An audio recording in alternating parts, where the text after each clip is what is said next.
get to the injuries. DeMarco Murray, fractured ankle, he's out for the rest of the season, and we've dropped him today, effective today. I'd just like to compliment Philly Sports Forever on his victory. He was a better coach that day. And we're looking forward to the challenge of playing Cats Chargers this weekend, and I think we're up to that challenge. The time is yours. All right, Coach. Yes. Coach, listen, I know you were behind by, I think it was about 55 points going into Monday night, but you had 3 playing, including your defense. Can you assess your guys' play on Monday, and what do you think went wrong there? Well, I've got to do a better responsibility of putting our players in a better position on both sides of the ball. We got to get better on both sides of the ball. Next. Coach. Yes. You had a lot of folks around the league rooting for you to knock off public enemy number 1, Philly Sports Forever. How do you feel about the fact Philly Sports Forever advanced to the next level? Again, that was my responsibility to put the guys in a good position, and well, we've got to do a better job of that. Coach. Hey, Coach. Do you think the constant roster movement really affected the chemistry of your team and their ability to gel on the field?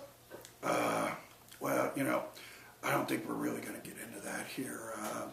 I've got a big piece of the pie, and well, I need to take the rest of the pie. Next. Coach. Listen, Coach, how does this loss bode for you for next year? I mean, do you anticipate and see yourself being back here as the coach of Bloodback?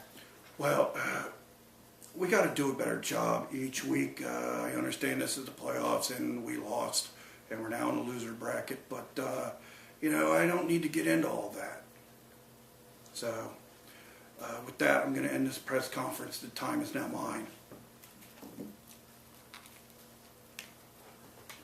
That was great stuff there, Coach Sidekick. I loved it. That was wonderful. Obviously, you figured out you are back here at the Frat House. And here we go, week 15. Hey, before we get to that, we just got breaking news right before we went on the air. USA Today is reporting Philadelphia Flyers captain Chris Prater out for the remainder of the season. And according to a statement released by General Manager Paul Holmgren, after consultation with respected concussion specialists, it's the opinion of doctors that Chris is suffering from severe post-concussion syndrome. Chris not to return to play for the Philadelphia Flyers for the remainder of the 2011-12 season or the playoffs. This is a big blow for the Philadelphia Flyers, losing their captain on top of losing Claude Giroux, who is one of the leading goal scorers right now in the NHL. We'll keep you up to date on this. We just got this literally seconds ago. So I'm sure there's going to be more coming out on that. We're going to take a look at 4 games. 4 games that we think really are going to be, these are good games too, right as we're moving into the playoffs. Let's take a look at the first one. We got Detroit at Oakland. Detroit is 8-5. Oakland 7-6. Detroit Lions last week, they're coming off that win against the Minnesota Vikings. They won 34-28. Matt Stafford, it was interesting. I was listening to a sports talk show this week. They were asking about who the underrated quarterback is. I said Matt Stafford. That's my personal opinion. Last week, 20 of 29, 227. He had 2 TDs, no interceptions. He did have 5 sacks, 115.2 QB rating. Let's go take a look at Oakland. Oakland looks to me like a team that's going in reverse. I don't know why. They really came on in the beginning of the season quite well. Last week, they're coming off that loss to the Green Bay Packers, 46-16. Carson Palmer, 24 of 42 for 245 yards, 1 TD, 4 interceptions, 42.4 QB rating. Mike Bush had a good day. 23 carries, 78 yards. He had a TD. You talk Oakland, you got to talk penalties. How about 11 for 89 yards? They had 5 turnovers. Detroit's favored by 1 in this game. Well, the Raiders, they just haven't been the same They haven't played the same with Carson Palmer Yep. in his quarterback. In the last 2 weeks, they've allowed 80 points. You know, not a pretty picture there in Oakland. Mr. McFadden doesn't help. Yeah, no, that definitely doesn't help either. I'm going to go with Detroit to win this week. Picking Detroit. I'm picking Oakland. I'm going to pick Oakland on this one. I think that 1 point is an Oakland spread. That's my personal opinion. Let's go over and take a look at game number 2. Game number 2. Everybody's talking about this one. New England at Denver, 8-5. Denver's 8-5. New England is 10-3. Take a look at last week. New England's coming off that win over the Washington Redskins. Washington played them tough, in my opinion. New England only won that game 34-27. I say only. Brady was 22 of 37 for 357 yards, 3 TDs. He had 1 interception and a QB rating of 107.6. It was a Gronkowski show again. 6 receptions, 160 yards, 2 TDs. Wes Welker, you got to throw him in the mix as well. Broncos. Tebow, all over the cover of SI. Tebow time. Last week again. What are we talking? 6-1, I think, in 7 starts. The guy just finds a way to win, and this is what everybody's talking about. Here they go. They come back and they win against Chicago, 13-10 in overtime. Incredible field goals from Matt Prater. 2 of 3 on field goals that won 59 yards. 59 yards put them into overtime. Tebow, 21 of 40, 236 yards. He had 1 TD, 1 interception. He did have 1 fumble. He had 5 sacks. He had a 68.3 QB rating. New England's favored by 6.5. 6.5, really? 6.5. Well, you know, digging in a little stats, the Patriots have allowed, on average, 416 yards per game, which puts them last in the NFL. Mm-hmm. Tebow, you got, you know, leading rusher again. Yep, he was. Last week. With 49 yards. You know. 49 yards.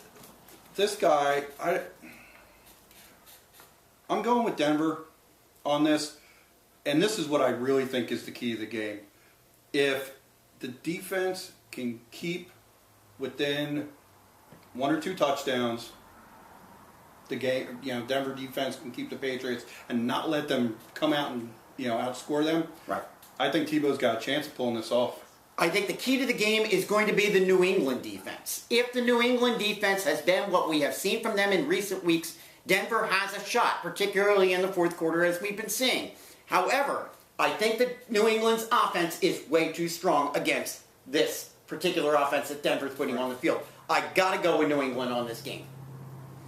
All right, we're jumping over just for some giggles. Oh, let's take a look at this one. New York Jets are 8-5 at Philadelphia, who are 5-8. And I don't know, there's a whole bunch of people in Philadelphia who seem to think that the Eagles can still make the playoffs. I'm not one of them. Who Jets, does that? Yeah, I would agree. Who has time? Not me. The Jets, last week, they're coming off their win over the KC Chiefs, 37-10. Mark Sanchez, he's been maligned a little bit this year. 13 of 21, 181 yards, 2 TDs, no interceptions, 1 fumble. He had a QB rating of 121.3. I say he's been maligned. I mean, you know, they're not sure about him up there in New York land. Shonn Greene, what a great game he had. 24 carries, 129 yards. He had a TD, 3 receptions as well on top of that for an additional 58. The Eagles last week, they beat the Miami Dolphins. That's fine. 26-10. It's Miami Dolphins. Let's get it straight. Vick was 15 of 30. 208 yards, 1 TD, 1 interception, 4 sacks, a 69.9 QB rating. LeSean McCoy, 27 carries, 38 yards, 2 TDs, 3 receptions. He also had an additional 53 yards. Defense had 9 sacks. That was the most important thing. That was the key to that game. That's the key, yeah. That defense, Absolutely. wow. Absolutely. The defense came to play. Offense didn't. All right? What are we going to find out from the Eagles this week? Who's coming to play this week? I don't know. Philadelphia's favored by 3. I don't know how. Well, you know, it's interesting. We talk about the defense. The Eagles' defense has 42 sacks this season. That puts them second in the NFL, first in the NFC. Quietly, they've done that. Yeah, I mean, no, you don't hear people saying, "Oh, watch out for that Philadelphia defense." I know. You know, it's so I think that's good for them. The Jets, they're 0-8 against the Eagles. Mm-hmm. And that, so I'm going to go with the Eagles on this one. You're going with the Eagles. I would love to. Got to go with the Jets. You know, I'm not going to get into all that. Got to go with it. Last but not least, hey, it's the Monday night game. It's a good one. It's Pittsburgh 10-3 at San Fran. Woo, 10-3. Pittsburgh last week, they're coming off their win against the Cleveland Browns, 14-3. Ben Roethlisberger last week was 16 of 21, 280 yards, 2 TDs, 1 interception, 129.6 QB rating. We might be talking about that in a vacuum. He might not even be playing. We're not sure. You're saying a game time, I think it's game time decision. In my opinion, this was not an impressive win by Pittsburgh.